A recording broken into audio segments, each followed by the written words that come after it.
They're going to go with Joe Langscolt to start this thing. He's just around 43% on the season. The guy they expected to start at the faceoff X this year has been out in Jake Hervada for essentially all but 2 games at the beginning of the season. So Tom Myers likely has the edge there for UMass, but Delaware wins the first faceoff, and the Blue Hens will go to work offensively for the first time today.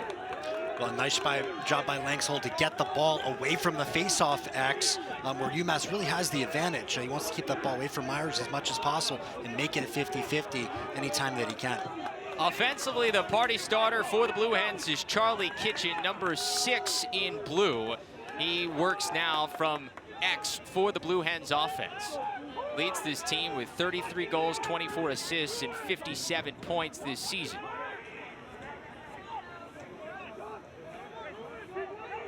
Working behind now is Clay Miller, the freshman. He had a step, but doesn't shoot. Instead, holds on to it. Joe Isley stepping down and stopped from Scanoni. And a great outlet pass as UMass has a chance to go in transition. Quickly the other way. Kevin Tobin loses it, and that goes out of bounds. Nice caused turnover by the Blue Hens. And that was something in talking to Greg Cannella this week about both goalies in Matt DeLuca for Delaware, Sean Scanoni for UMass. Not only do they save the ball well, great at getting it up and out quick to start transition. And you think about this game and what that means for both of these teams in terms of getting high quality looks. 6-on-6 a lot tougher to score in this game. And a turnover the other way as there's more pressure defense from UMass. It's a UMass team that ranks number 1 in the CAA in caused turnovers per game, causing nearly 10 per contest.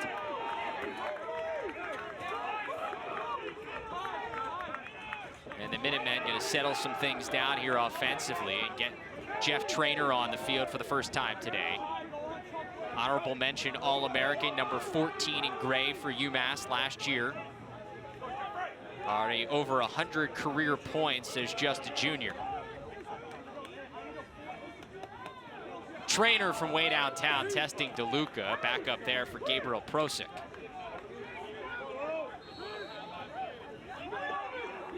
The attack unit once again for UMass, Devin Spencer, Chris Conley, and Gabe Prosick up front. In the midfield, you got Kevin Tobin, Traynor, joined by Kevin Cutnella as Tobin gets it free. Does the goal count?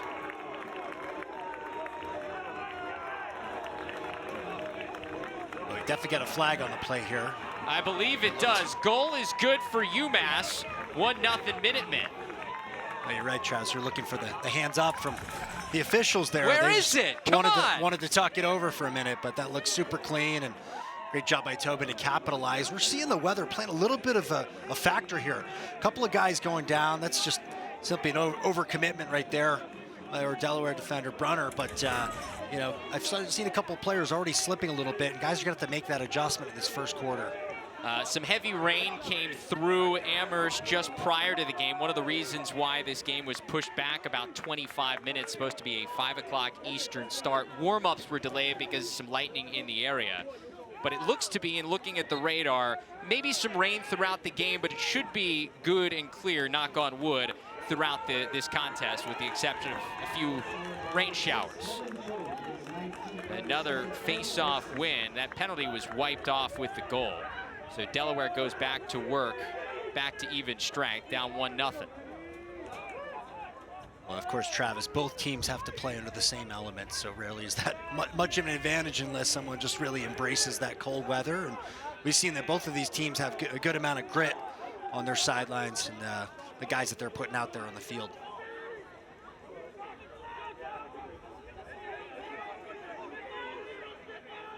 This is George Ward working for Delaware. Swings it back up top to Jackson Finnegan.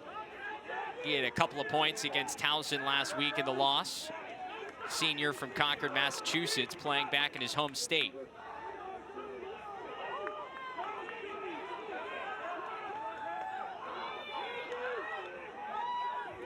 Settled, methodical set here for the Blue Hens, and they get it to Charlie Kitchen. Working against Sam Eisenstadt, the #1 defender for UMass. Little two-man game with Ty Kurtz. Can't complete the pass. Loose ball's picked up by Delaware. 7 seconds of the shot clock. Kitchen wrapping around. Can't get it on frame. And with just 2 seconds left, expect Delaware to just roll this thing into the corner. And that's what they'll do. Kitchen's made a lot of money on that backhand shot this year. So you can't blame him for trying, especially as the clock kind of winds down. Why not? But certainly you can tell it's part of the game plan. They're executing that so far pretty well in terms of maintaining and having good lengthy possessions and not letting the UMass Minutemen get a whole lot of heat on the offensive end. UMass team coming in with a 9-4 record, 3-1 in conference. That lone loss, as we mentioned in the open, in overtime to Hofstra. A surprise and a bit of a learning experience for this UMass team. They led that game in the fourth quarter by a couple. They let Hofstra get back into it and ultimately came out with a win. And Nick Roy, how about the junior from Naperville, Illinois? He's on the score sheet in a pretty feat. It's 2-zip Minutemen.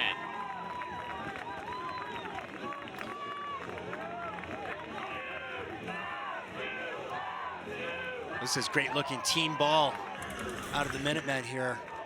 Drawing a lot of attention. Delaware looked a little unsure about their slides there. A lot of guys hedging. No guys going. You get caught in the middle there in the kind of that no man's land. That's going to spell bad news. So great job by Roy to capitalize.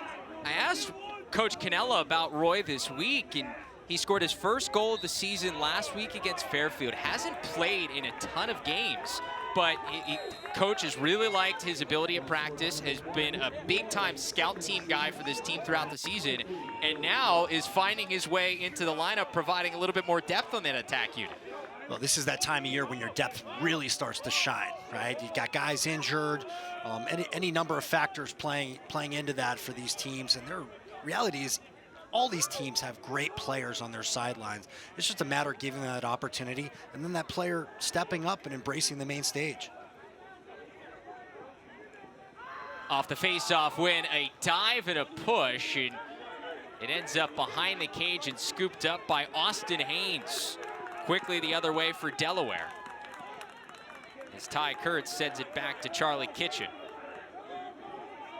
Austin Haynes mirrors some of that transition ability of O'Brien and Paparo. A lot of those great long pulls on the other side. You know, just guys who are able to get the ball up and out quickly and create offense for their team.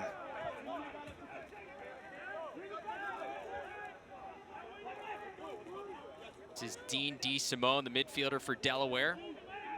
Operating at the top, sends it back over to Bryce Reed.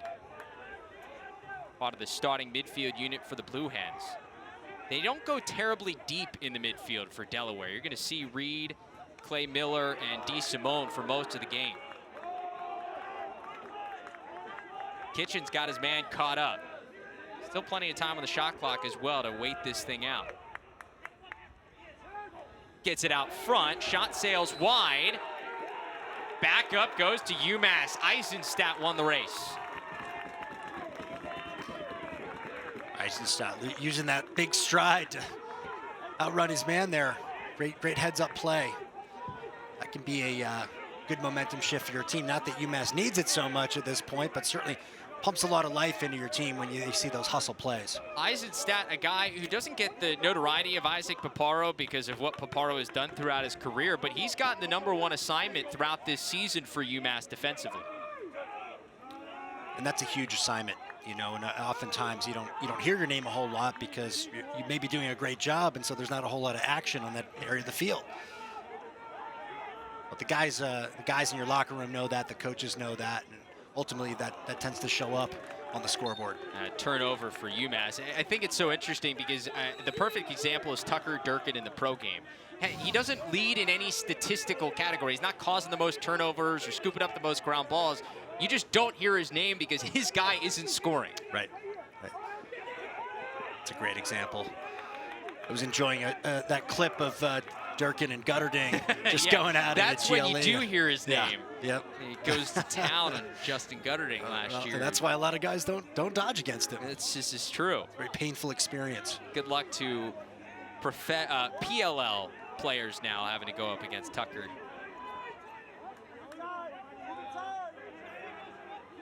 Clay Miller stripped of the ball. Good play there by Billy Philpott. And here comes Isaac Paparo. He's got 9 points on the season. You always have to watch him if you're an opposing defense. On the edge of my seat there, I thought he was going for the lefty. So we're seeing another Delaware player fall into the turf there. Trainer back out front. Bounce shot from Spencer, way too high. I refer to it as a butt dodge, right? We're kind of backing in and rocking, and I don't think that favors either team today. I think you want to get a good shift, good hard move, get some momentum. Constantly re-dodging is more favors the defender with these kinds of conditions. Well, substitution game. Here comes Tobin out of the box. Extra pass across. Little wide there from Trainer. Good look.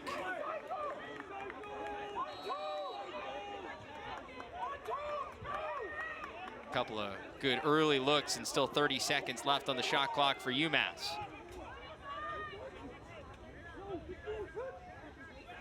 Tobin skips to Cutnella.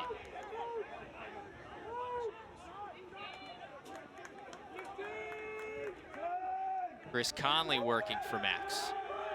Now back out top to Tobin with the short stick matchup. Pretty feed, and Conley finishes. Oh, that was gorgeous. A backdoor cut from Chris Conley. UMass up 3-zip.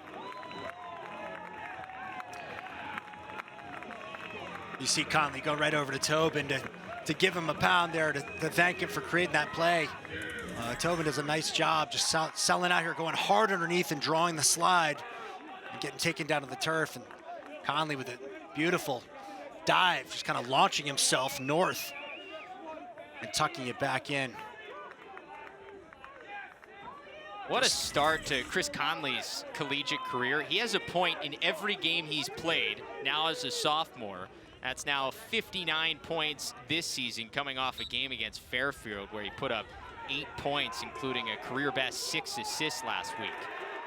And Tommy Myers wins a faceoff. And this is the danger for Delaware. If UMass can win a bunch of faceoffs, keep getting possessions and cash in, then this goes downhill pretty quickly. Yeah, I agree. They've got to reset every time, whether it's a goal for or a goal against. They've got to think about that specific moment of the game and treating it as its own individual battle, because it does matter that much.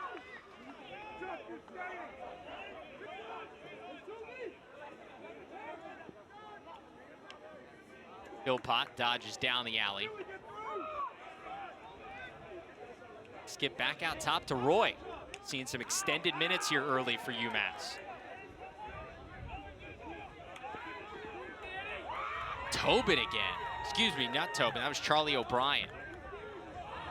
Pass goes all the way through off the post from Spencer. Wasn't intended for Devin Spencer, but nearly a nice break for UMass. Instead, it goes out of bounds, and Delaware able to back it up.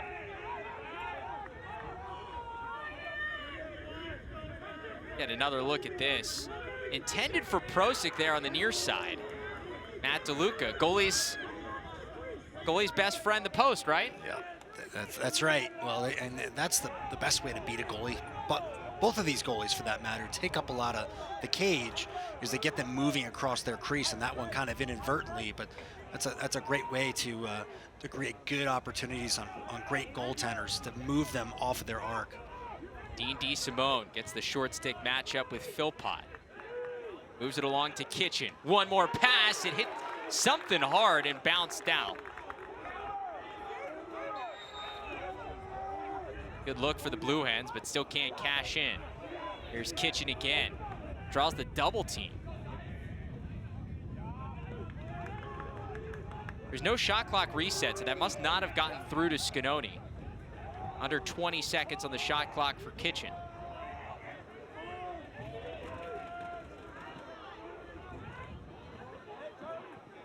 Pass all the way out top, and finally Delaware cashes in. Clay Miller from downtown.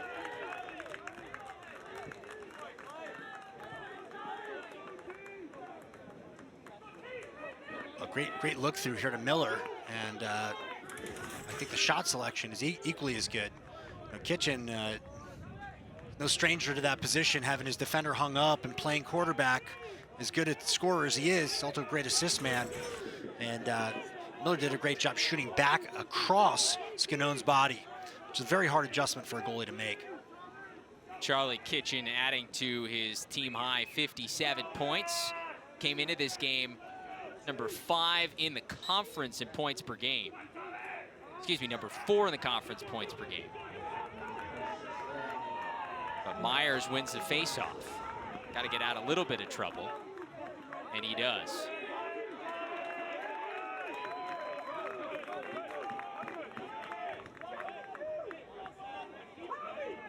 And Travis, at what point does the long pole in the faceoff kind of become that go-to strategy?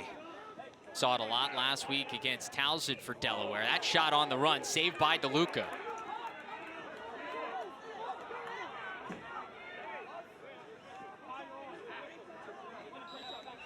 Ball goes out of bounds and goes to Delaware. You get the feeling on a lot of those saves for DeLuca with the faceoff edge going toward UMass. It's going to be important for Delaware to win some of these ground ball battles. A big hit, and there's the flag down. So we've got a delayed penalty coming for the Blue Hens. Chance for an extra possession.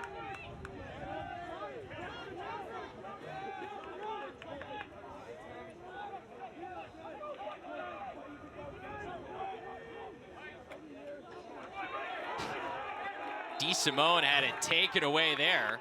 Mike Elcock got him in the helmet too. I don't know if there was a flag on that as well, but we will get a penalty on UMass.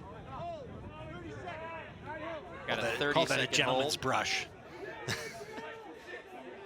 Goes up against Jeff Traynor.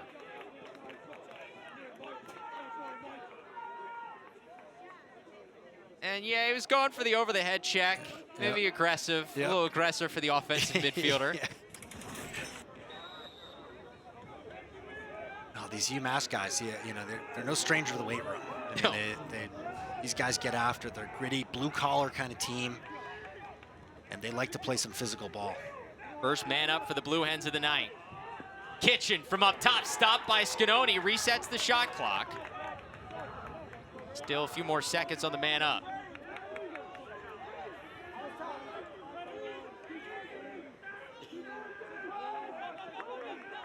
And we're back to even strength. They got a good look, Delaware, on that man up, but stays out. Scanone with a couple of saves early for UMass. Bounce shot gobbled up by Scanone as well.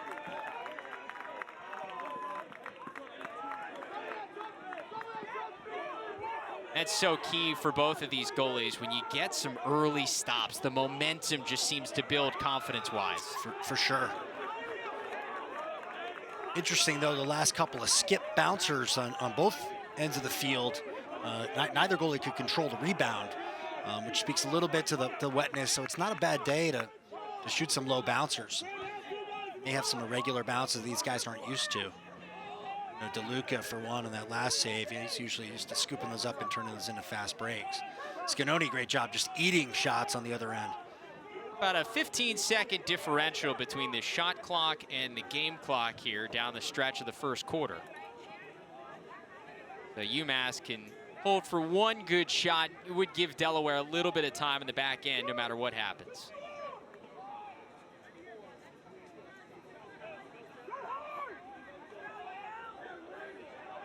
Tobin.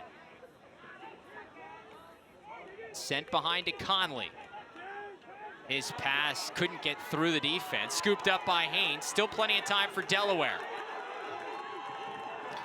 Haynes showing off the speed. Kurtz across. Saved by Scanone. And UMass has time. That pass intercepted, and one more shot here for Delaware. Another save by Scanone. CAA semifinals, of course, games you'll see right here on Lac Sports Network. And Tommy Myers wins the faceoff forward.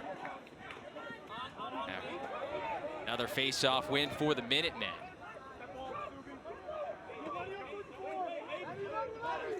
had the edge there, winning 4 of the first 6 faceoffs in the opening quarter.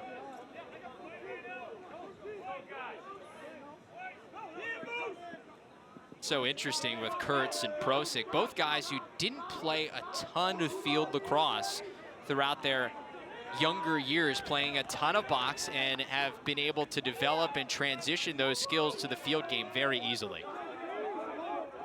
It's really just a matter of time. I played with a lot of Canadians in my career, and, guys who'd never played field lacrosse. Kevin Cutnella gets free, ends up in the crease, and that'll be a violation.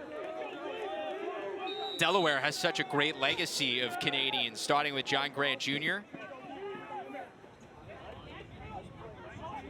Had likes of Jordan Hall, Curtis Dixon. Get another look at that Cutnella dive. It seemed like too long ago, and there were only a few college teams really capitalizing on the Canadian connection. And now it seems like every team at least has a couple of Canadians, and a few great Canadians on the defensive side of the field as well. Interestingly enough, Ty Kurtz for Delaware played with Scott Delzato of UMass in Junior A. It's a turnover there for Delaware. Both of those guys playing for Kitchener-Waterloo, Junior A team up there outside of Toronto.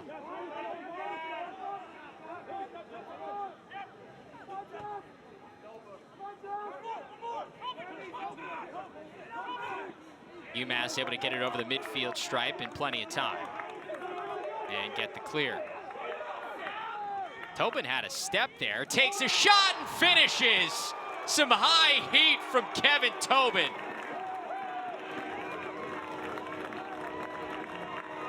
You're going to see what Tobin does so well here is he just uses his defender as a screen, and he kind of sets him up with a triple jab.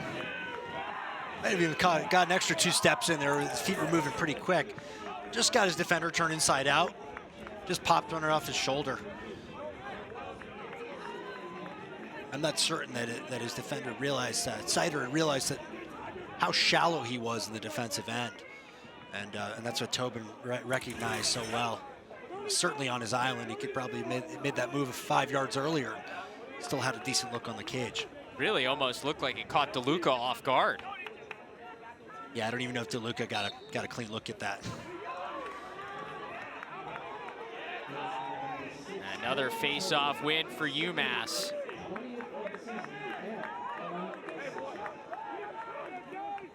Now 5 of 7 on face-offs for Tom Myers for the Minutemen.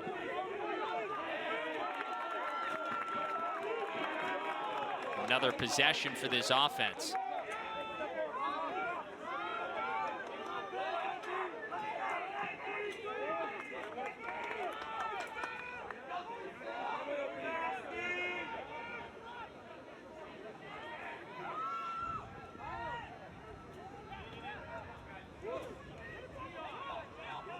Devin Spencer moves it along to Billy Philpott. Philpott on the run, shot sails wide. Remember, you can start your lacrosse Saturdays with LSN College Central here on LSN, beginning 11:30 a.m. Eastern every week. We get you ready for the biggest games of the weekend from around the country. Don't let your game day start without LSN College Central, only on Lac Sports Network. We'll get you all set for the other CAA games as DeLuca makes a nice stop starting tomorrow morning. Depending on what happens here, of course, will determine what that Towson-Drexel game means for the conference standings. UMass wins no matter what happens tomorrow. UMass will be the top seed. If Delaware wins here tonight, then Towson will have a chance to host with a win tomorrow over Drexel. Delaware, their only way to host is a win tonight, and they also would need Drexel to beat Towson tomorrow. That is because of the head-to-head loss to the Tigers last week. DeSimone, flip pass, shot sails just a little high from Bryce Reed. And Travis, I'd say with the parity amongst the top teams in this conference, that's certainly possible. Yeah, that Drexel team has the offense that can compete with anybody in the country. Get Varian, Bowering, King up front there. Shot and a score. It's another one for Clay Miller.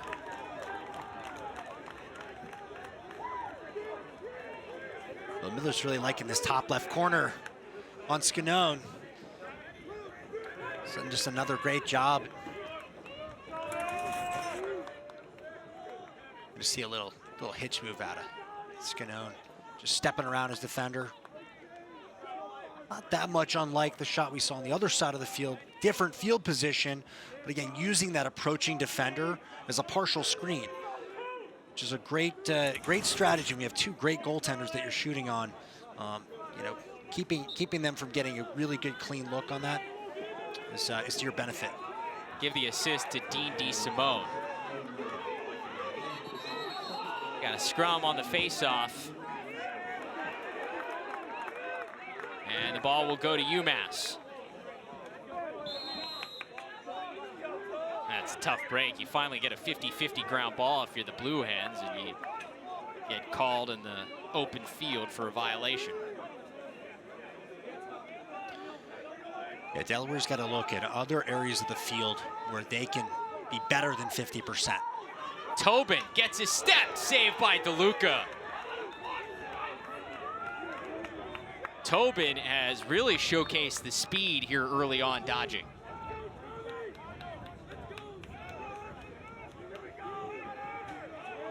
Yeah, UMass is not afraid to challenge you north-south, running straight downhill and force you to slide. Trainer gets pulled down. And it's a loose ball push. It resets the shot clock, gives it to UMass. Tough break for the Delaware defense. Kind of looked like he slipped.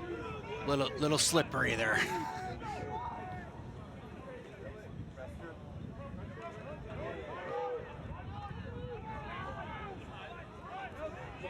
Here's Kevin Cuttinella.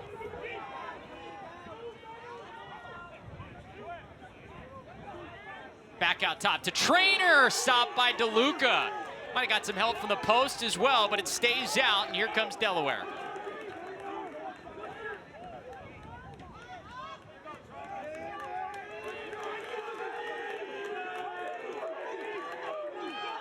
See if the Blue Hens can string a couple of goals together.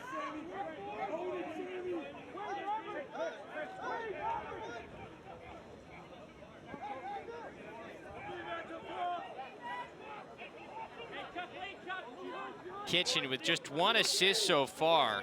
He's got 5 or more points in 4 of his last 5 games. It's been the key for this Blue Hens offense. A lot of other contributors, but Kitchen's the party starter. Ball comes all the way through to Reed. Another stop by Scanone. Nice loose ball pickup. Keeps it alive, Joe Isley. And they got a fresh clock here. Plenty of time to operate.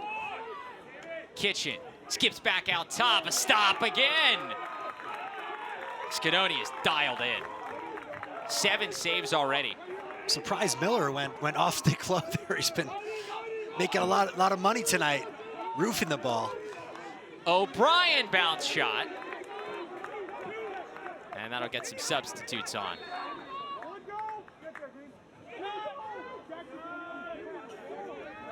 You mentioned in the open, one of the reasons this game is so important for both these teams, but especially UMass in controlling their own destiny.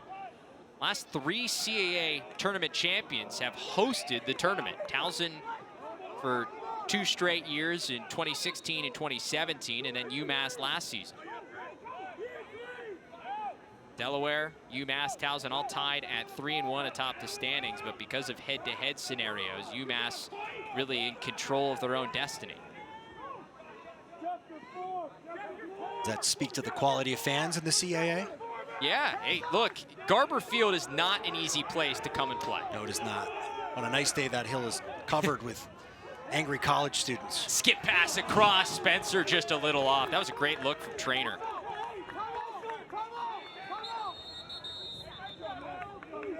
Well, they're generally pretty happy. They might be angry at one of the teams, but generally a pretty happy student populace. Welcome back to Garber Field. UMass looking to win this game against Delaware, secure the top seed in the CAA tournament and the chance to host the tournament starting on Thursday with the semifinals. Sean Scanoni, we talked about him in the open. We've talked about him for the first quarter and a half. You can't say enough about this kid in goal. #1 in the nation in save percentage, #2 in the country in goals against average, and he's been stellar so far. Yeah, right there you see Scanoni just seeing the ball so well off the turf. Just doing a great job. Just moving so well. I'm so impressed with how well he moves. A man of his stature. You know, he eats up so much of the cage with his size, but he's got great ability to go post to post. He's got the kick saves. He's seen a little bit of everything so far in the first quarter and a half. He's catching most of his saves here, Travis. Well, and that's so key. I talked to Coach Toomey from Loyola about this earlier in the season. With the shot clock, the rebounds have become such an issue because if you give up a rebound and the offense gets it back, that's another 80 seconds your defense has to work. That's right.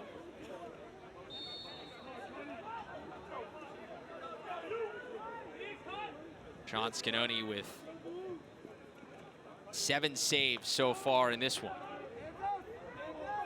But UMass at work at the other end. Chris Conley back out to Tobin.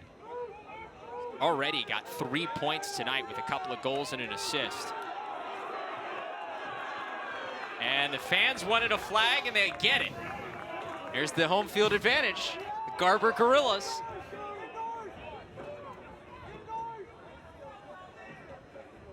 Finnegan's got to be patient here, not overcommit and draw another flag. Conley skips it back. It was deflected out, and that will trigger the penalty.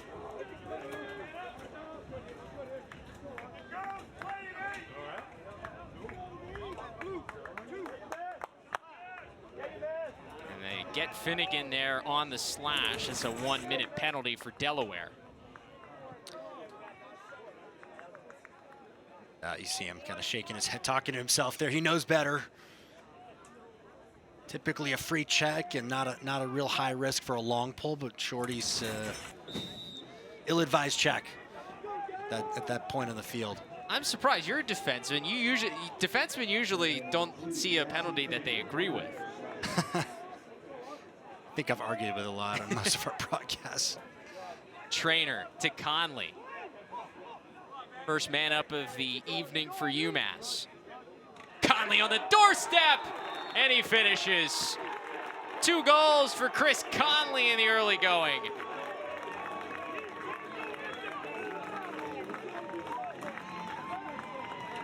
This is plenty of time for Conley to finish. He's finished in much tighter windows than this. This is fairly routine for him. Positions himself just right on the backside of the cage. All Tobin has to do is just draw that defender a little bit to that right side of the cage. Make it easy for Conley. How about Kevin Tobin? Conley now with a couple of goals, but Tobin now 2 goals and 2 assists. 4 points already in his first half. Nice start for the sophomore from Reading, Massachusetts. Delaware finally able to get a face-off win. Joe Lankscold wins it to himself. And Charlie Kitchen going to settle things down for the Blue Hens. It's a very clean win for Lankscold, and he did a good job of taking care of the ball. They really have to value those possessions, all possessions, but certainly the ones where the face-offs, where they can level the playing field a little bit. I haven't seen a lot of involvement from Ty Kurtz, number 82 in blue. Beginning of this possession was being marked by Isaac Paparo, the All-American. So difficult for anybody that plays this UMass defense because you've got Eisenstadt on the number 1 guy and then Paparo on the number 2. That shot got through. Scanoni somehow kept it out. A flag down, so a free possession for Delaware. Kitchen backs his man down. The wraparound shot goes. And a little dance from Charlie Kitchen. Well, I've seen a lot of celebrations out of Kitchen this year. I haven't seen that one yet. That's the Kitchen chicken. I don't know what you call that. I like that. But he does a great job. It just kind of, yeah, honestly, like I just thought it was just a little complacent there. He needs to keep playing that play, whether there's a flag or not. I want to see him get into Kitchen here, and Kitchen senses that he's not really bodying up at that crucial part of the field on GLE. Another great look at the Kitchen chicken there. That's what he does so well, especially in those flag down situations where he just kind of has free reign and he can freestyle a little bit and go right at his defender. Not that he's afraid to do that, but certainly when it could turn into a turnover, he's less apt to take those big chances, and he does really well in those situations.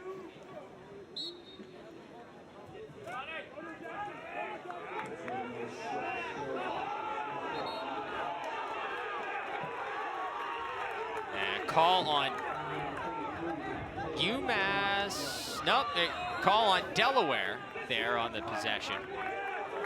So UMass gets the ball. UMass a man down. That was a man down face-off. It was a cross-check on Matthew Hill for UMass on that play. That penalty not wiped out by the goal. So UMass has got to kill a 1 minute extra man here. But huge to get that call on the face-off to get possession.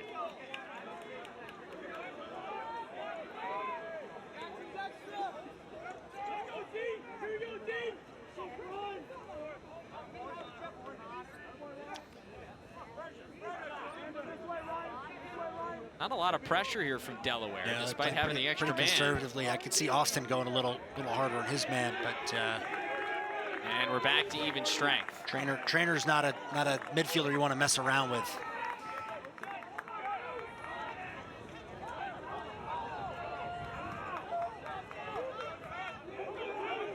Tobin sends it over to Philpott, spins, leveled, and Finnegan comes up with the ground ball. He tripped over his own feet, or there's the trip, so another flag on UMass. And another delayed penalty coming here as Delaware gets another free possession. Nice job by Finnegan to collect that ball, that loose ball initially, and maintain his balance and then draw the flag. You just saw Kitchen cash in on that delayed penalty situation. I put the ball right back in his stick in this situation. Let him go. It's a big opportunity to cut this back to a 1-goal game. Reed sends it over, shot high. And that will trigger the penalty. You see Miller shooting high again. He's had some success early, a couple of goals. Well, he did. You know, that's like you've already called me out. I am a defenseman at heart, so I know that good shooters, I certainly don't, but I know that good shooters who know how to put the ball in certain places will, you know, change up their shot selection to keep goalies guessing. And there's Billy Philpott. Got to stick in the legs of Finnegan there on the ground ball situation. 30-second pushing penalty. Reed had a good look in front.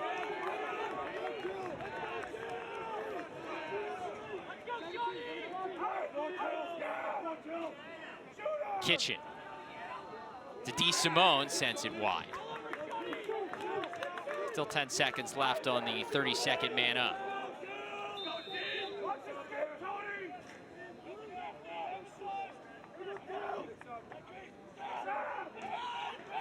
Finnegan.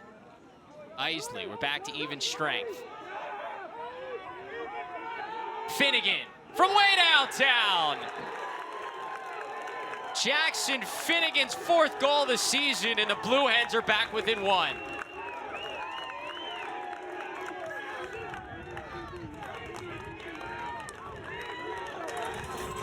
Finnegan helped to create this penalty, and he capitalized on it. And right here, he does a nice job at stepping into that open space before UMass can recover and O'Brien can get back in the hole and the team can match up. They're still in a man-down look, despite the penalty actually being even. We still got the player recovering from the midfield. A great job by Finnegan to capitalize, and beautiful hip-level shot. Jackson Finnegan a couple of points last week against Towson. Saw his last 2 seasons come to an end with injuries during the season 1 year and before the season another year. But a guy who contributed a nice amount in his freshman and sophomore seasons, had 26 points as a sophomore in 2015, 20 points as a freshman in 2014. Now trying to contribute as a senior in 2019. Been around for a little while. Reminder coming up here at the half, we'll send you back inside the LSN Broadcast Center, get reaction from our analyst Chris Marshall to this first half, check in on some of the other action going around, including in the Patriot League tonight. Tobin, a shot saved by DeLuca. Trying to get the screen there and was gobbled up. Delaware quickly the other way. Nice deflection by Isaac Paparo. But Delaware gets the loose ball. Ty Kurtz, the freshman, tracks it in, and Delaware calls a timeout. That deflection right there by Isaac Paparo tells you everything you need to know about why he's an All-American. Yeah, absolutely. That kills the momentum of that transition. That would have been a really good look for Delaware. They love to score in transition and kind of help them get into that scoring mode. And that's why he's one of the best. Speaking of being one of the best, Paparo, one of the 25 guys named a Tewaaraton nominee yesterday, one of 3 players from the CAA that garnered that recognition. Of course, Zach Goodrich, the stellar short stick defensive midfielder from Towson, along with Alex Woodall, currently one of the top face-off men in the entire country. This is just a notable list of guys who are on that list. I think the race, though, despite the fact that these guys are all great, the race likely comes down between Pat Spencer of Loyola and Grant Ament of Penn State. Yeah, I mean, there's always such great players, and it's never an easy decision. It's just that the lacrosse is being played at such a high level now. How do they help their individual team? Do you evaluate them just simply as based on their talent level, or is it just a numbers game? And then there's some intangibles. And then you have the tournament that comes into play. One of the unique end-of-season awards that also takes into account the entire NCAA tournament. So did you get your team to championship weekend? So much of that comes into play with the Tewaaraton conversation. But such a great honor for Paparo, Goodrich, and Woodall to be in the top 25. That list will be whittled down to 10 and then eventually to 5 finalists by the end of the season in the award ceremony coming our way in June after Memorial Day. To reset things here, under 2 minutes to go in this first half, Delaware went down early. It was all UMass to start this thing. The Minutemen went up 3-0 on Delaware, but the Blue Hens have kind of quietly found their way back into this game, and if they can find a way to score a goal here late, you go into halftime tied. That's a huge momentum shift. Luca's made a couple of nice saves. The Blue Hens have tightened up on the defensive end and playing better team ball. It's Dean DeSimone.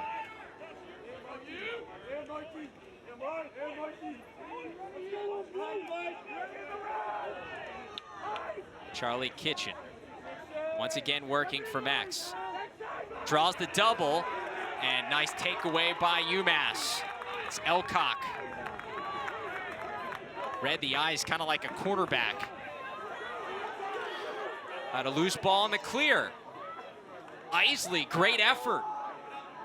Still 6 seconds to get it over midfield for UMass. And they do, barely. O'Brien brings it over. And a timeout for UMass to preserve this possession. They'll have a chance to hold for 1 here at the end of the first half. It's a nice timeout by Coach Canella just to gather his team. Delaware's been fighting back into this game, and you don't want to take any chances here. You want the last look and hopefully go into the locker room with all the momentum into the second half. Greg Cannella knows his way around UMass quite a bit. He's been coaching now for 25 years with the Minutemen, over 200 wins. Took over back in 1995. Look at the hair. It's all brown, no gray in there. Why don't we take a look at what was going on? This was an iPod. You got the smartphone, the Nokia. You didn't have flip phones back then. Google wasn't a thing. You got old school TVs. The Patriots were 6-10 when Greg Cannella took over at UMass. What a run he has had, and it was the 2006 USILA Coach of the Year. Took this team to the championship game that year in 2006, and then last year getting him back into the NCAA tournament for the first time since 2012. A stellar career for Coach Cannella at UMass, and it's still going strong. That it is, and such a great character coach. Gets really hardworking guys into his program, and some guys who are more polished than others. But at the end of a 4-year career, you're not only a great lacrosse player, you're also a great person and a great teammate out in the workforce and out in the world. And I think it's so interesting. You look at Coach DeLuca on the other end for Delaware as well. These coaches, these teams in the CAA really embody their coach's mentality. You see it with Towson and Sean Nadalin and how that team is so tough. And Greg Cannella, the toughness, but a little bit of flair and fun from UMass. Delaware now embodies that toughness from Coach DeLuca and being really sharp and put together. It's so interesting to see how the team kind of embodies the coach. So final 20 seconds of this first half. UMass looking to go in to the break with at least a 1-goal lead, maybe 2. Tobin stripped away. Loose ball with 10. A big hit, scooped up. Conley had a great look. Oh, he had a wide open net. UMass, one more look. Trainer, and he ran out of time. Goal will be waved off. He was about a second too late. Jeff Trainer put it home, but couldn't get it out of his stick in time. So UMass goes into the break with a 1-goal lead. Even the score as much as they can at the X. They're going to do their best. And UMass has to get back to that north-south dodging game, really just running it down their throats and forcing Delaware to slide.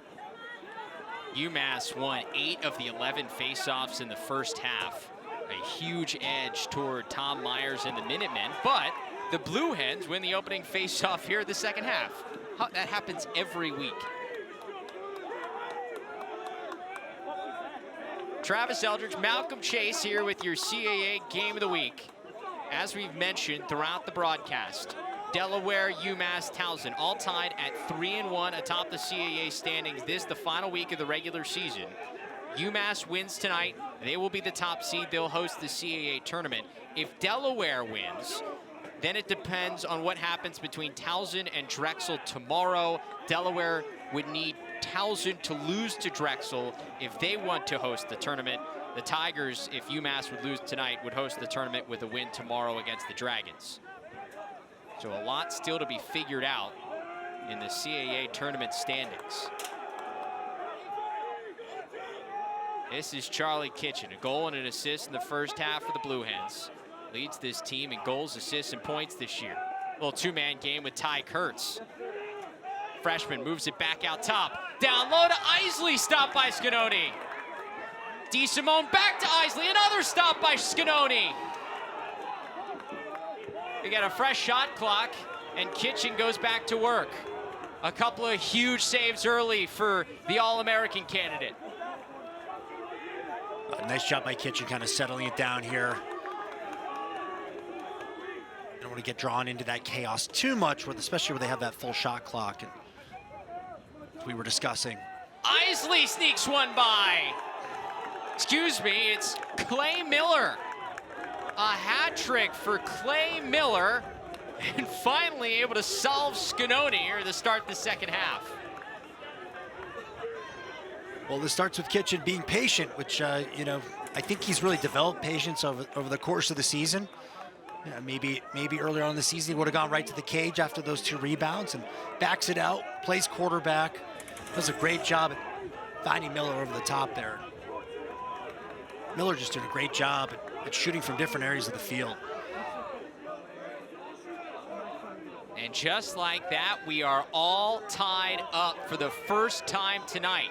UMass took a 3-0 lead in the first quarter. This is the first time Delaware has tied it up. But a face-off win here for UMass. And a chance to answer the Blue Hens' run. I was just going to say to you, Travis, what a great opportunity for Delaware. If they could squeak out that face-off win and maybe grab the mojo here at Garber Field for a few minutes, but a good defensive stand will do that for them as well.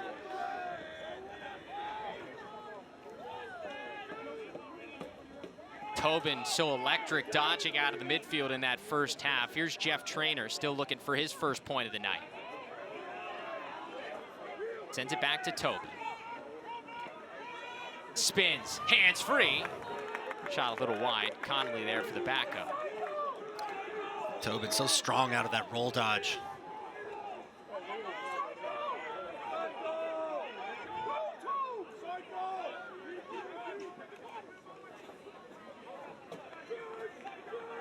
Showcasing that quickness and speed. Gets it along to Cutnella. Swims, taken away, and scooped up by Haynes.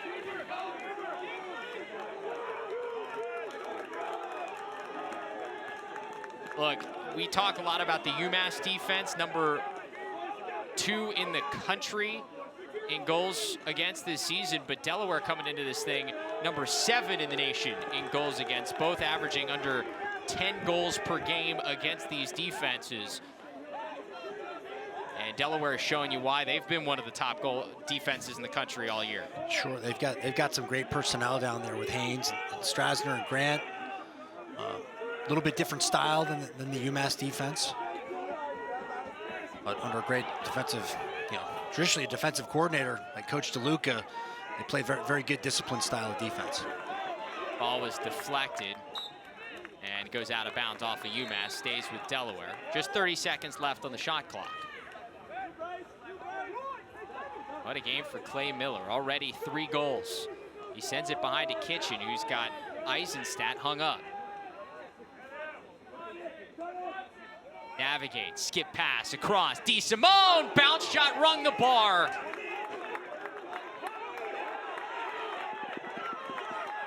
And Traynor scoops up the loose ball and a transition chance for Isaac Paparo. Skip pass, I don't know if that was deflected. It was, it'll stay with UMass. Well, that shot by DeSimone was cooking off the turf there. And a millimeter south, and that thing would have broken the bar.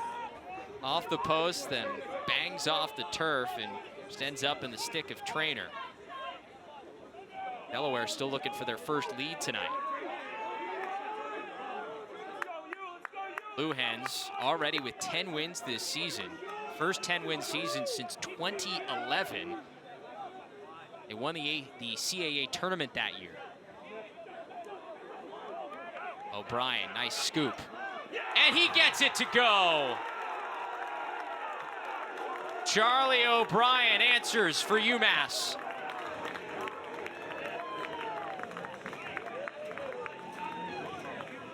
Well, we're seeing almost a mirror image of the shot we saw just moments ago by Miller on the other end of the field. O'Brien does an equally good job kind of parting the seas here, dodging hard down the alley, north-south. Tends to favor this UMass Minutemen team, and taking a great overhand lefty shot off hip on DeLuca. I don't know a coach in the country at any level that wouldn't be happy with that dodge and that shot selection. Very fundamentally sound, just exactly what you want to do. Absolutely. It works. It does. At any level. Myers wins the faceoff. He's tripped up. Loose ball comes out to Haynes. We get a whistle and the flag, so it'll be a man-up situation for UMass coming.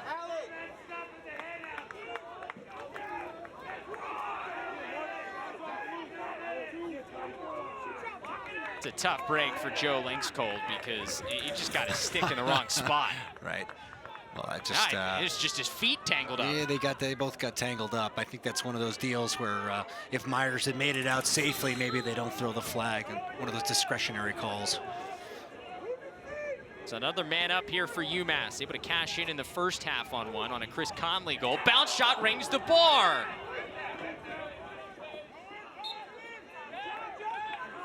Devin Spencer lets it go out for the backup.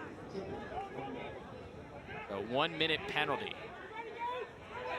Gabe Prosick, he's been quiet tonight. The run out stays with UMass. Both freshmen, the stellar guys on either side. Ty Kurtz for Delaware, Gabe Prosick for UMass have been quiet throughout the first 2.5 quarters. Prosick, though, leads this team with 8 man-up goals on the season. He's been deadly on the extra man. Great ball movement. Finds Kevin Tobin there on the doorstep. Yeah, good look, but off.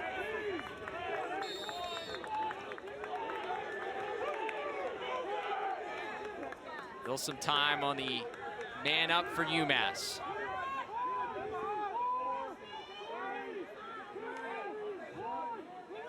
Tobin, skip pass back out top, Spencer! The California kid puts UMass back up 2. This is such a great sense of urgency by the Minutemen here, understanding that the penalty clock is winding down and getting the ball into motion quickly out of this extra man offensive set. Good no-look pass by Trainer as well to find Spencer right in the middle, and Spencer again, great shot selection. The big man just going off stick hip. Near impossible save for any goalie to make at that range.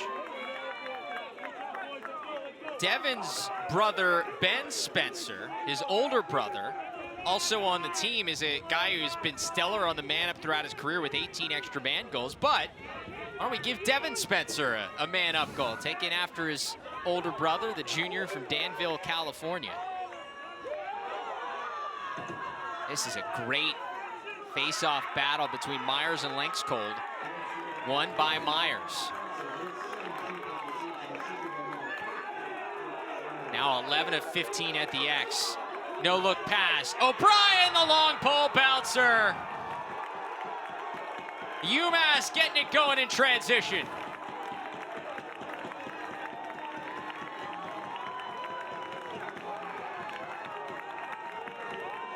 Well, Travis, you know I appreciate this goal as much as any goal we've seen tonight. Awesome job, UMass, just creating transition. They're loving this no-look pass here. Trained on that previous play, and now O'Brien looking through the defense and finding O'Brien, who does such a good job at being an offensive threat, whether he's actually going to score or assist on a goal. He does a good job at occupying his man. Here he's capitalizing. He's shooting this awesome high bouncer off the turf. More bounce shots than I've seen in recent history in this game, or in the first, couple of quarters here and a half. First goal of the season for Dan O'Brien, getting the pass from Charlie O'Brien. Those two not related. One's from Massachusetts, one's from New York. But the O'Brien connection, good to give UMass a 3-goal advantage.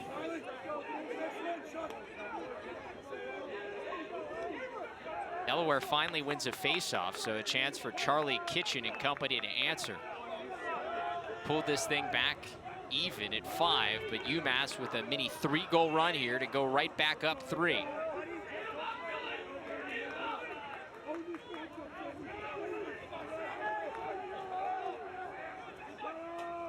Kitchen with just a goal and an assist tonight, relatively quiet for his standards.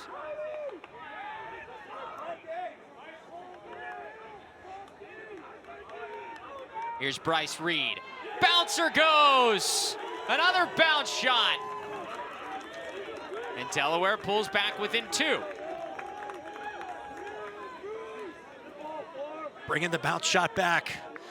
Travis, this one takes a little, we're gonna look at the replay here, and takes sort of a funny hop on Scanone here. He looked a little frustrated. I think he saw the ball pretty well. And this one kind of squeaks inside there. Looks like it might have caught a little piece and just changed its trajectory on the way back up to the cage. Goes near side pipe for that one. 29th point of the season for Bryce Reed, the junior from West Grove, Pennsylvania.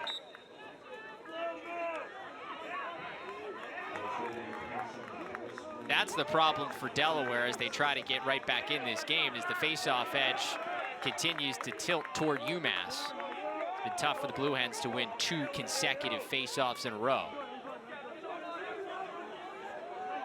Puts the pressure back on this Delaware defense and goalie Matt DeLuca.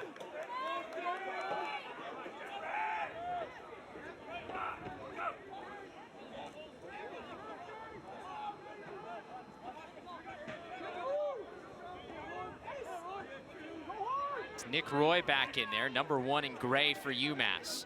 Dodges down the alley. He has a goal tonight, scored in that first half. Travis, we can hear the coaching staff from UMass yelling at their midfielders to go hard. They want those hard north-south dodges, get the Delaware defense moving so they can start to create those seams. So UMass really moves the ball quite well. We saw, in the last game against Fairfield just how good team offense they can play, but they do have to get the defense to slide initially.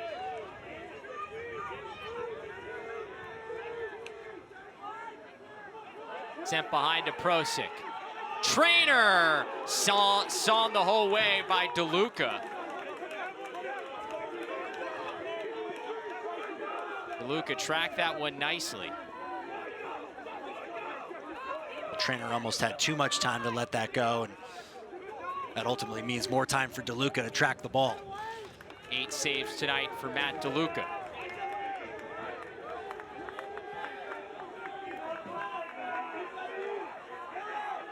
Another look at this one. Bottom right of your screen. Got his man to slip, Trainer did. But it also got rid of the screen. Right. Skip pass across. And a crease violation on the Blue Hens. I think Ty Kurtz stepped in the crease. As we got a couple of raindrops coming down. It rained a lot before the game. The game was delayed about 25 minutes or so because some lightning in the area, which delayed warm-ups. And we expect it as we get towards 7 o'clock Eastern time for some more rain to come through. Something to be interesting to watch. The turf has been quite slick throughout the night.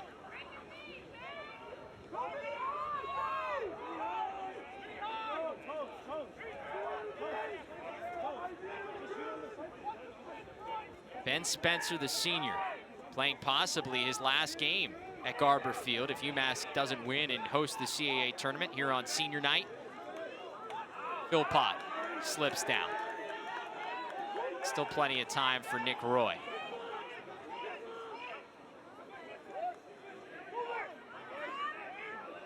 Spencer finds a man, another save by DeLuca.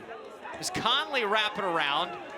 Conley went airborne to avoid going into the crease, but it ends up in the stick of DeLuca. Now 9 saves for the junior from Farmingdale, New York. Awesome kick save by DeLuca there. Speaks to his athleticism. We saw Conley make a little bit of a contact, I think, with DeLuca. I think that was kind of a push in the clearing situation there. DeLuca was looking for a free clear.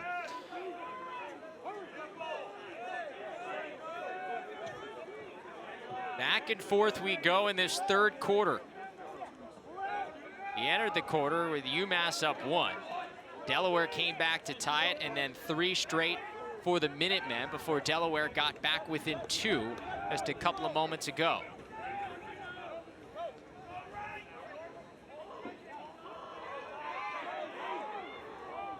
DeSimone dodges, sends behind to Kitchen.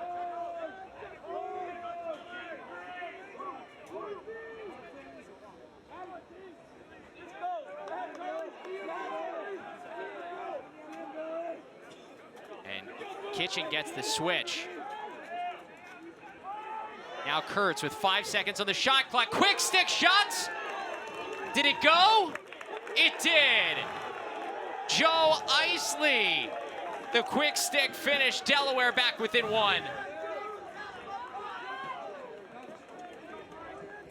I'm just amazed at the poise of the Delaware Blue Hens as the shot clock's winding down here and not freaking out and not putting themselves in a situation that could very easily turn into a turnover.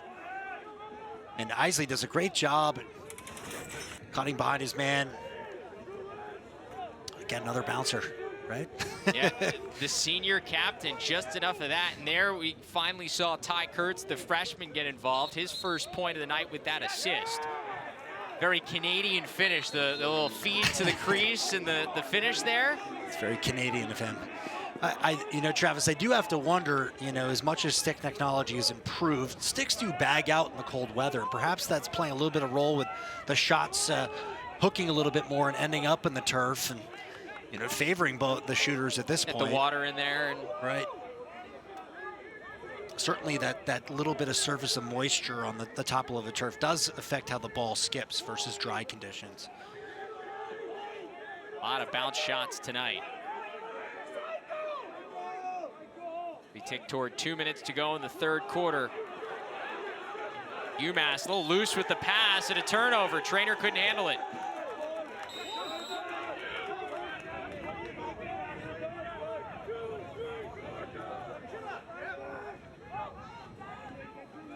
Just when you think UMass is going to pull away, the Blue Hens keep fighting back. Well, Travis, we rewind to that DeLuca kick save.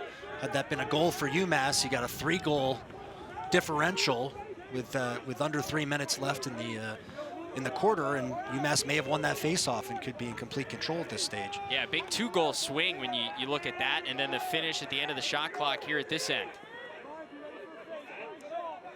Miller sends back to DeSimone. Eyeing things up from the top of the box. Now back to Kitchen. Charlie moves it along, great ball movement. Kurtz, the fancy finish. Great handle from the freshman, and it's all knotted up.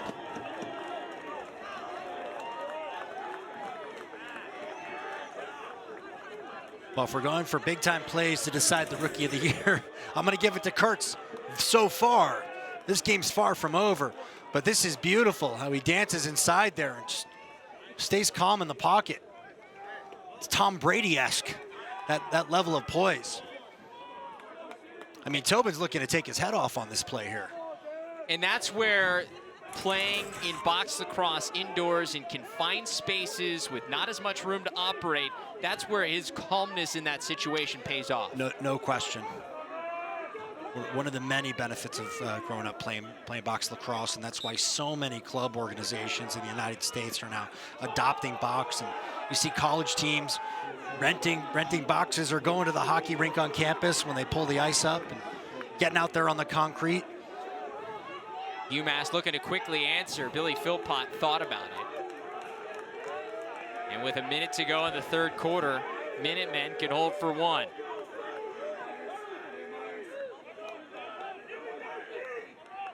The momentum swings continue to go back and forth in this third frame.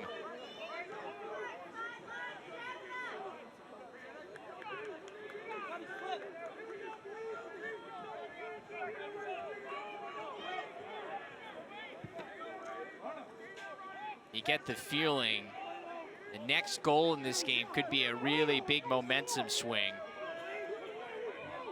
especially if it comes here at the end of the third quarter. Philpott gets free. His pass deflected. DeLuca knocked it behind his cage. Loose ball scooped up by Delaware with 8 seconds. All the way to the other end, and that's going to go out of play. 3 seconds left, just about enough time for UMass to send it quickly. So over the head of DeLuca, out of play, and we got ourselves a game, Malcolm. We sure do, and I think that UMass has been so comfortable playing with the lead here. I mean, even a tie kind of feels a little strange to them at this stage of the game. Certainly, if Delaware were to score the next one, to your point, I think that would really kind of put them on their heels. 3 different teams still with an opportunity to host this CAA championship, as we've got 15 more minutes to go here on Friday night.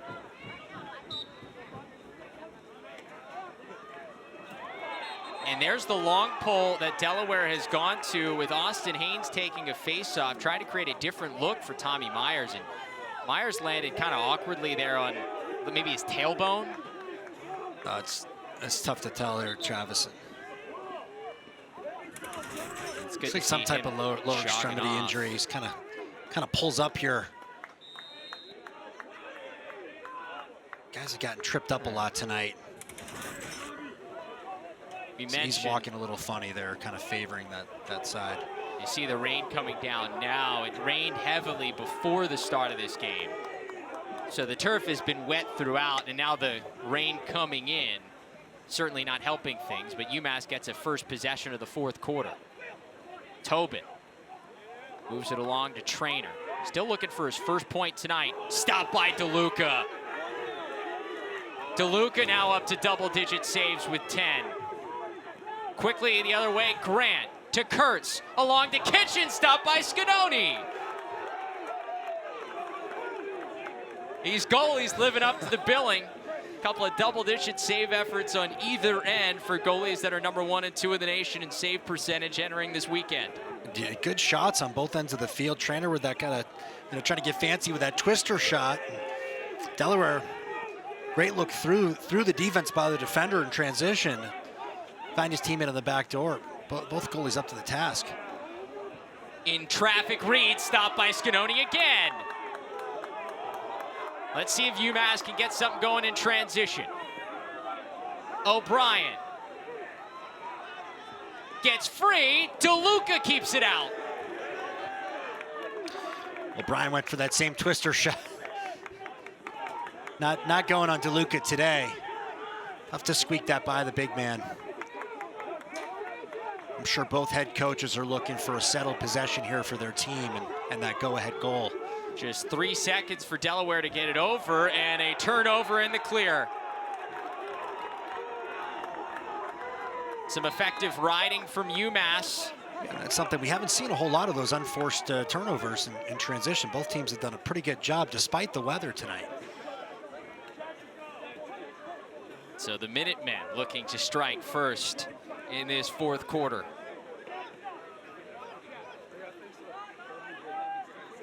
Philpott, hands free, shot wide at UMass there to keep it alive. Trainer's been effective in dodging, just hasn't gotten one to go yet. See, sends that one back. Was it deflected? No, the refs say it was not.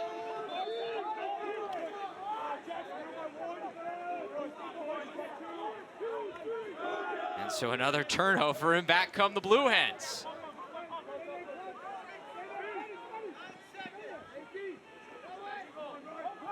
More issues for Delaware trying to get it over the midfield stripe. Finally do with 2 seconds to spare.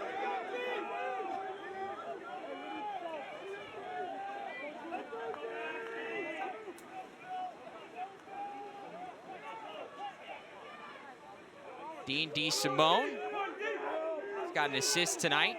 The cousin of former Delaware quarterback Joe Flacco, current Denver Bronco. DeSimone looking to strike, sends it a little wide. Speaking of guy who's been into some pressure moments.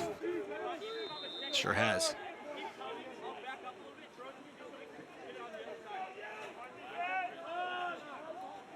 DeSimone gets it out to Reed. Good pressure there by Dan O'Brien, the LSM.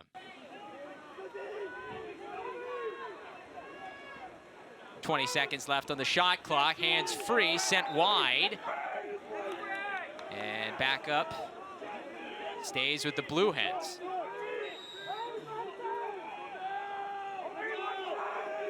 Now 10 seconds. Kitchen. Skip pass, back out top.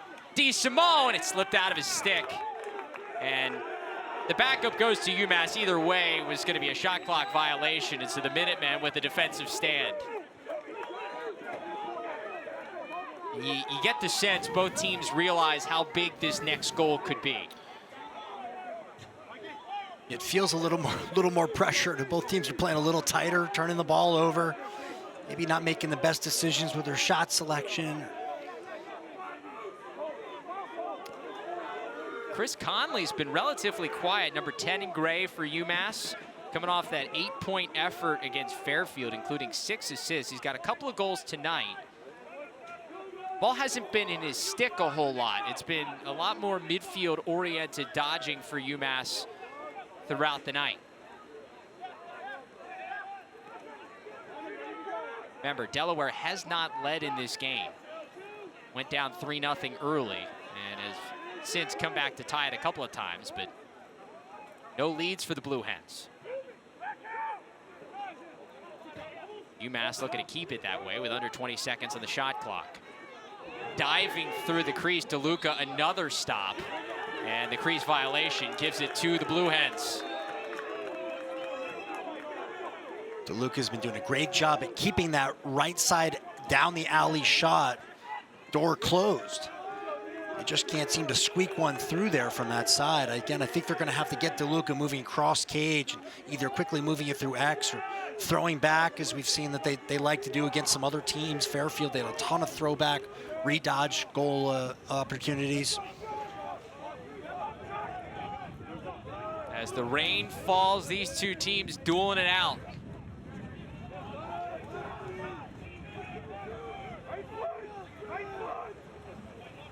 Delaware already with 10 wins on the season. First time since 2011, stopped by Scanoni. Loose ball, and there's a Blue Hen in the crease. Scanoni had lost it. Well, he keeps it out as the rain continues to pick up here in Amherst. So Travis, this is a really dangerous but very heads-up play by Scanoni, recognizing he was tiptoeing the edge of the crease with the ball in his stick. Didn't want to get a back in, grab the ball and step back into his crease, and just kind of held his ground there right at the edge. Up to 14 saves for Sean Scanoni.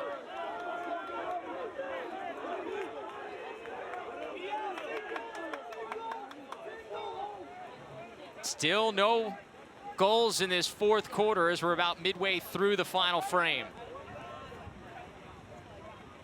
Both teams have had chances, but the goalie is standing tall. Trainer off the bar. That was a close race to that shot back up there. UMass wins it to the sideline in a fresh 80 seconds.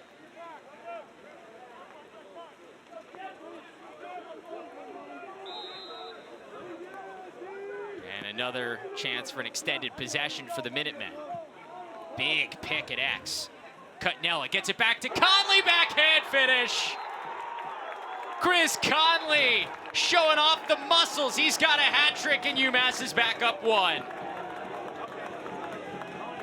Wow, this is such a beautiful play. And just a great job by the Minutemen here to capitalize on the contact out of that pick. Close to moving, but Connolly doing a great job.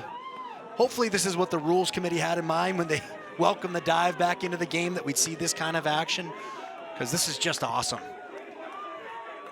Conley took a pair of hits. He takes the hit while setting the screen, takes the punishment, but gets the glory. And Chris Conley with his 3rd point of the night, a trio of goals, and UMass goes back up by 1 after they watch that 3-goal lead evaporate in the 3rd quarter. That bicep pose is a shout out to the strength and conditioning coach at UMass Amherst. This is true. Finnegan picks up the loose ball off the face-off. Got a good look at it in transition for Delaware, just off. Jackson Finnegan with a goal tonight. But the face-off win important for the Blue Hens, because that has been dominated throughout this by UMass. 15 of 21 at the X, won by Tom Myers. And O'Brien got away with a slash. He hit Finnegan right on the top of the head, pretty squarely. So the Delaware coaching staff and to Coach DeLuca still looking for that penalty right now.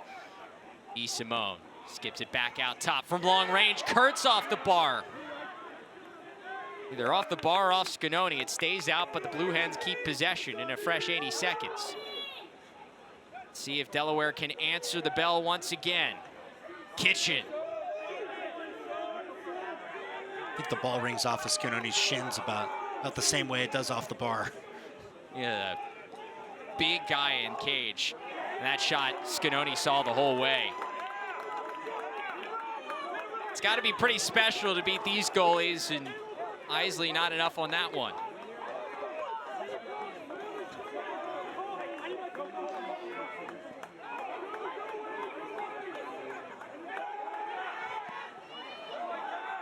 Travis Eldridge, Malcolm Chase with you, our CAA Game of the Week on Lac Sports Network. Both these teams 3-1 in CAA play, entering tonight the final week of the regular season.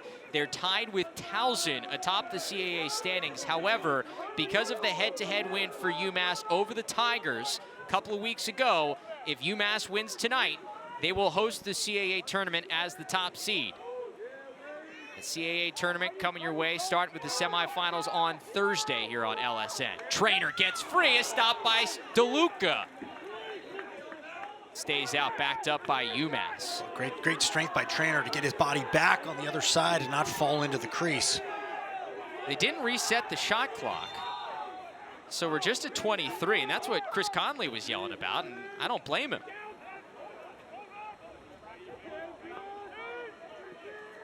Trainer, plenty of room, walks in, another stop by DeLuca. He did step in the crease on that follow through. Fortunately, he's going for that top left corner on the last two shots. Point blank range for Jeff Trainer, and DeLuca standing tall, using all 6'6".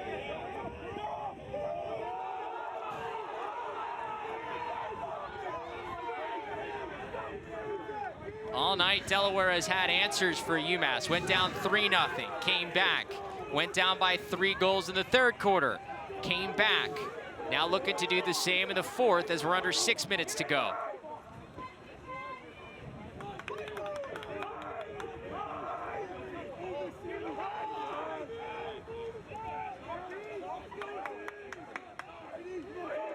Clay Miller's got a short stick matchup, moves it along to DeSimone. Now down to Reed, gets free, and he had Scanoni moving, but he couldn't get it on frame. Still 30 seconds for Kitchen. Reed feeds down low, and it just couldn't be completed. He's looking for Ty Kurtz there on the doorstep, and he couldn't corral it.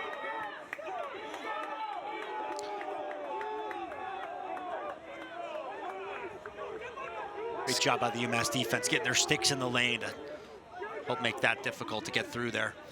Scanoni up to 16 saves tonight after a 21 save performance last week against Fairfield. That was a career high.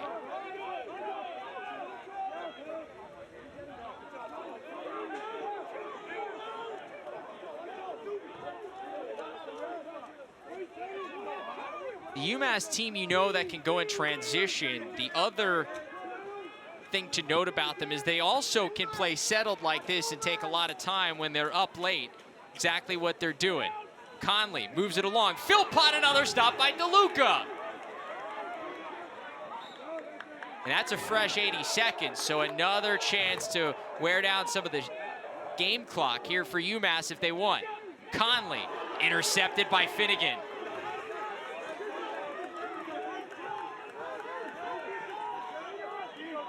Jackson Finnegan spent a year playing at Deerfield Academy, also played football and showed some of those football skills there with that interception.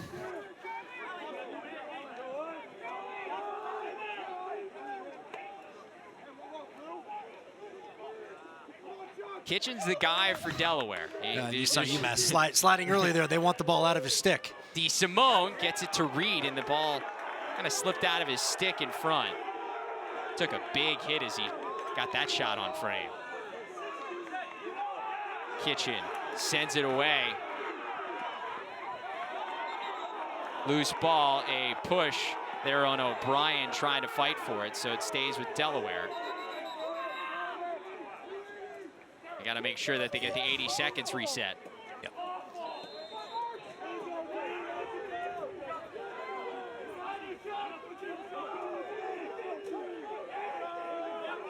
DeSimone, short stick matchup, spins, slips.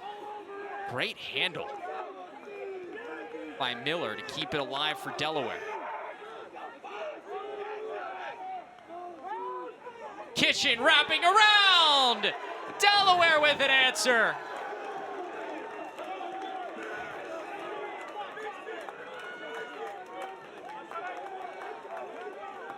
Well, this is Charlie Kitchen just putting his team on his back and making that decision to go to the goal.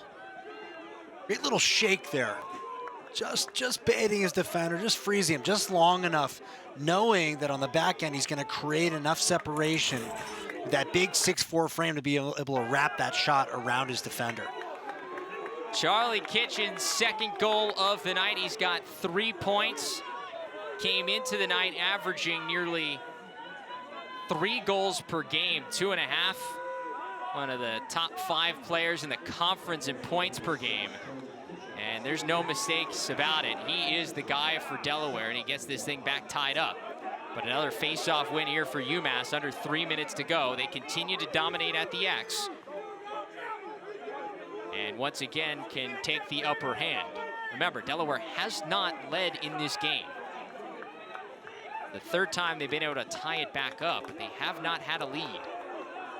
So often in these comeback efforts, you see that as the ultimate hurdle. Can you get it ahead of the team you've been chasing the entire night? It takes so much energy just to even the score.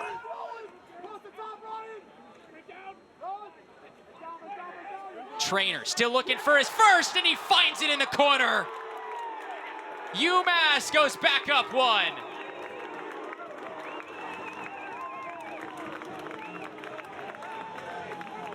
We've seen Trainer fighting for this goal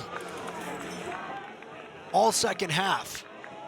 Just driving really hard on his man, getting good separation, and hitting the bar. DeLuca getting a piece of it, and this one, he puts it in the perfect spot, the top right, off-stick position. Just too close, too much heat for DeLuca to even have a chance at it. This face-off becomes gigantic with 2 minutes to go. Another face-off win by UMass, where they've won 16 of the 22, and they can use up a lot of time, and Myers wins it again. So Delaware's got to be forced to press out and try to create a turnover. Really doing it, and now you're seeing those situations where the face-offs matter the most, right? Where they can just take the air out of the ball. They've got the personnel to be able to run Delaware all over the field. The other important thing is the rebound, because even if you hold off, that shot sails high. Good look. Even if you hold them off for the entire 80 seconds, if you get a rebound and a fresh shot clock, then UMass can run the rest of the timeout. And we've got a timeout on the field. Well, that's Coach DeLuca's timeout, I believe.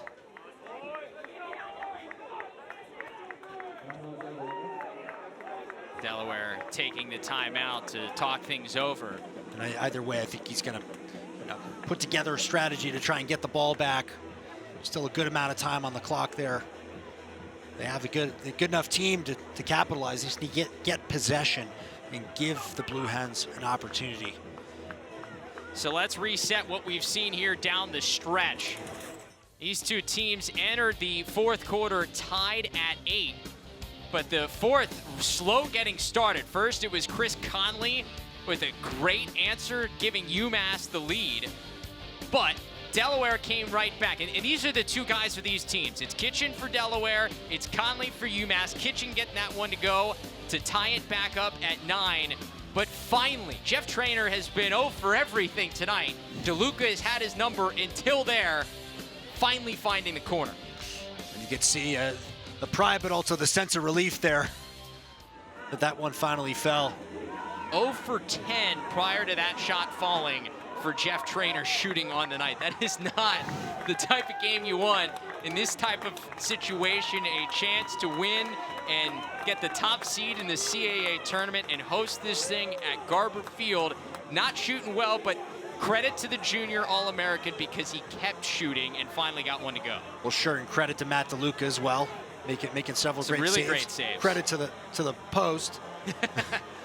He's hit DeLuca, he's hit the post. I think he's taken some great shots that just haven't fallen. I mean, you can't fault him for any of the shots he's taken.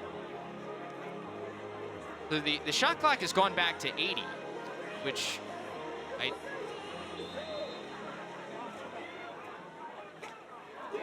Delaware causes a turnover.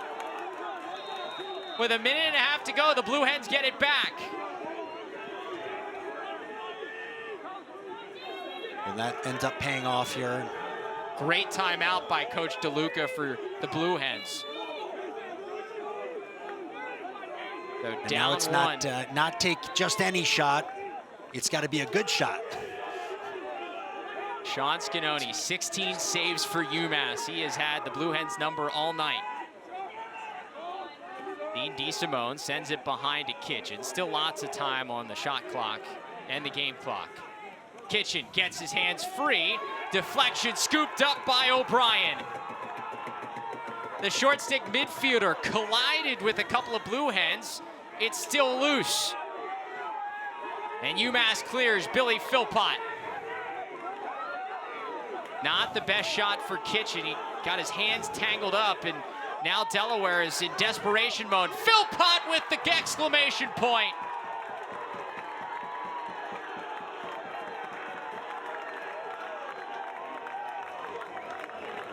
The redshirt junior was a member of the all-tournament team last year, and it looks like he may have just sent UMass to host it again. Well, you see, once Grant misses that over the head check, his eyes get a lot bigger for that goal. And why not, with the success that Myers has had at the faceoff X? It's a good chance they're going to secure this game with that limited amount of time on the clock.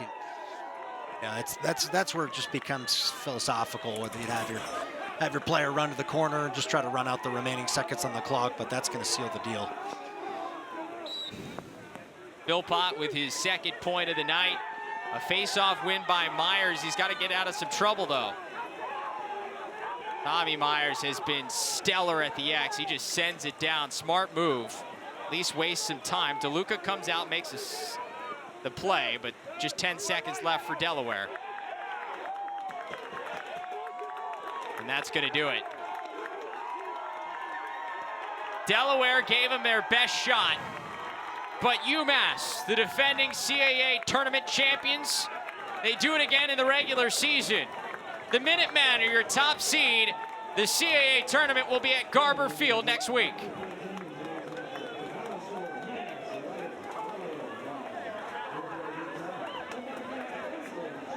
UMass went up early, took the 3-0 lead. Delaware fought back. UMass went up by 3 in the third quarter. Delaware fought back, but UMass had answers again and again for Delaware's runs.